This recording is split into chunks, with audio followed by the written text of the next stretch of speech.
இன்னைக்கு மொத்தமாகவே தமிழகத்தில் விமர்சனத்துக்குரிய ஒரு சர்ச்சைக்குரிய ஒரு விஷயம் என்ன அப்படின்னு சொல்லிட்டு பார்த்தீங்கன்னா, உதயநிதி அவருடைய கைது தான். அவருடைய கைது அப்படிங்கிறது பல்வேறு வகையில் சர்ச்சையை ஏற்படுத்தியிருக்கு. அதுலேயும் முக்கியமாக முதல்வர் விஜய் இதில் ஒருதலை பட்சமாக நடந்திருக்காரு.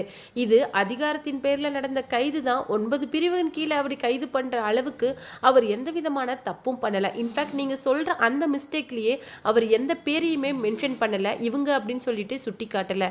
அப்படி இருக்கிற பட்சத்தில் 9 பிரிவின் கீழ் அவரை கைது செய்யணுங்கிற அவசியம் என்ன இருக்குது? இது முன்விரோதம் காரணமாக அரசியல் பழிவாங்குதல் நடவடிக்கை தான் அப்படின்னு சொல்லிட்டு ஒரு பக்கம் கிருத்திகா உதயநிதி ரொம்பவும் காட்டமாக பதில் சொல்லியிருக்காங்க. இதையே தான் அவருடைய அப்பாவான ஸ்டாலினும் தெரிவிச்சிருக்காரு. இது ஒரு புறம் இருக்க, முதல்வர் விஜயை பற்றி பேசினதுனால அவங்களுடைய அம்மாவான சோபா சந்திரசேகர் திடீர்னு ஆச்சரியப்பட்டு ஒரு விஷயத்தை தெரிவிச்சிருக்காங்க. இதுதான் இன்னைக்கு சமூக வலைதளங்களிலேயே மிகப்பெரிய வைரலான விஷயமா போயிட்டு இருக்கு.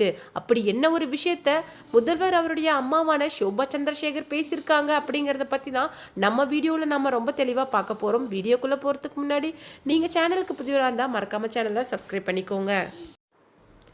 விஜய் மாதிரி பெண்களை மதிக்கிற ஒரு பர்சனை என்னுடைய வாழ்க்கையில் நான் பார்த்ததே கிடையாது. அவருடைய ரசிகர்களுக்கு ஏதாவது ஒன்றுனாலே சின்னதாக அவனால் பொறுக்க முடியாது.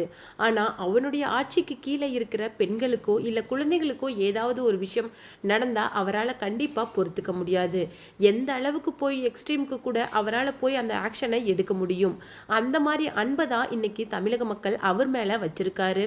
அதை விட அதிகமான அன்பை தான் இன்னைக்கு விஜய் அவங்க மேலே திருப்பி வச்சிருக்காங்க. அப்படிங்கிற பட்சத்தில் அவங்களுடைய மரியாதைக்கு ஏதாவது ஒரு இழுக்கோ, அவங்களுக்கு ஏதாவது பாதுகாப்பு குறைமையோ ஏற்பட்டால் அதை அவரால் பொறுத்துக்க முடியாது. எனக்கு தெரிஞ்சு அவருடைய ஆட்சியில் 90% முக்கியத்துவம் அவர் பெண்களுக்கும் குழந்தைகளுக்கும் தான் தருவார். அதுக்கப்புறம் தான் மற்றவைகள்லாம் அப்படின்னு சொல்லிட்டு அவருடைய அம்மாவான சோபா சந்திரசேகர் தான் முதல்வர் விஜயை பற்றி பேசியிருக்காங்க. பெண்களை பற்றி இழிவாக பேசுகிற யாரையுமே எந்த விதமான ஆட்சியில் மட்டும் கிடையாது, எந்த விதமான இடங்களிலையும் சும்மா விடக்கூடாது. இது ஒரு ஜஸ்ட் வார்னிங்கோட போனதுனால பரவாயில்ல. ஆனால் கண்டிப்பாக பெண்களுக்கு எதிரான இந்த மாதிரி வார்த்தைகளை யாரும் இதுக்கு மேலே சகிச்சுக்கிட்டோ பொறுத்துக்கிட்டோ போகணுங்கிற அவசியம் கிடையாது. பெண்களுக்குன்னு ஒரு மரியாதை இருக்குது, அவங்களுக்குன்னு ஒரு குணாதிசயம் இருக்குது. அந்த இயல்போடு அவங்கள இருக்க விடுறது தான் ரொம்பவும் அழகு அப்படின்னு சொல்லிட்டு பேசியிருக்காங்க.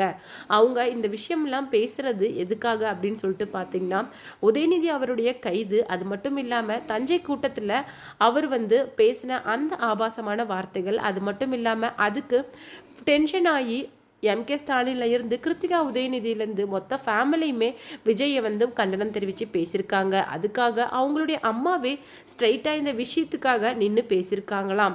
அது மட்டும் இல்லாமல் கிருத்திகா உதயநிதி அவருடைய கணவரை கைது பண்ணி கொண்டுட்டு போய் பர்டிகுலர் பிளேஸில் ஒப்படைக்கிற வரைக்குமே அவருக்கு தேவையான எந்தவித விஷயங்களும் கிடைக்கல. அதாவது அடிப்படையான விஷயங்களான தண்ணி, சாப்பாடு அப்படின்னு சொல்லிட்டு எதுக்குமே வண்டிங்கிறது நிறுத்தப்படலை அப்படிங்கிற மாதிரியும் ஒரு பக்கமாக அவங்க தெரிவிச்சிருக்காங்க.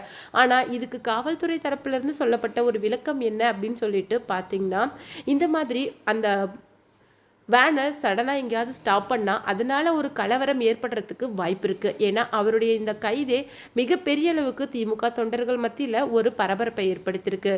தேவையில்லாத அந்த பிரச்சனையை தவிர்க்கிறதுக்காக தான் அவங்க அந்த மாதிரி செஞ்சுருக்காங்க அப்படிங்கிற மாதிரியும் மக்களோட பாதுகாப்பு கருதி இந்த விஷயம் செய்யப்பட்டதாகவும் தெரிவிக்கப்பட்டிருக்கு. அது மட்டும் இல்லாமல் முதல்வரை பற்றி இவர் இந்த கைது நடவடிக்கை நடக்கும்போது அவர் எங்கே இருந்தார் அப்படிங்கிற மாதிரி ஒரு கேள்வியும் கேட்கப்பட்டிருக்கு. அவர் நகராட்சி தொடர்பான ஒரு கவர்மெண்ட் ஃபங்க்ஷனை இனாகிரேட் பண்ண போயிருக்காரு. ஆனால் இந்த கைது நடவடிக்கை நடந்ததுமே குஷ்பு சொன்ன முதல் விஷயம் என்ன அப்படின்னு சொல்லிட்டு பார்த்தீங்கன்னா, என்னை விட திமுகவை பற்றி தெரிஞ்சவங்க கண்டிப்பாக வேற யாருமே இருக்க முடியாது. அவங்களுடைய அநாகரிகமான இந்த செயலுக்கு இது 100% தேவையானது தான் அப்படின்னு சொல்லிட்டு முதல் ஆளாக இதுக்கு பதில் சொல்லியிருக்காங்க. தமிழிசை சவுந்தரராஜன், பிரேமலதா விஜயகாந்த் அப்படின்னு சொல்லிட்டு நிறைய ஃபீமேல் பொலிட்டீஷியன் இந்த கைதை ஆதரித்து அவங்களுடைய பேச்சுக்கு கண்டனமும் தெரிவிச்சிருக்காங்க.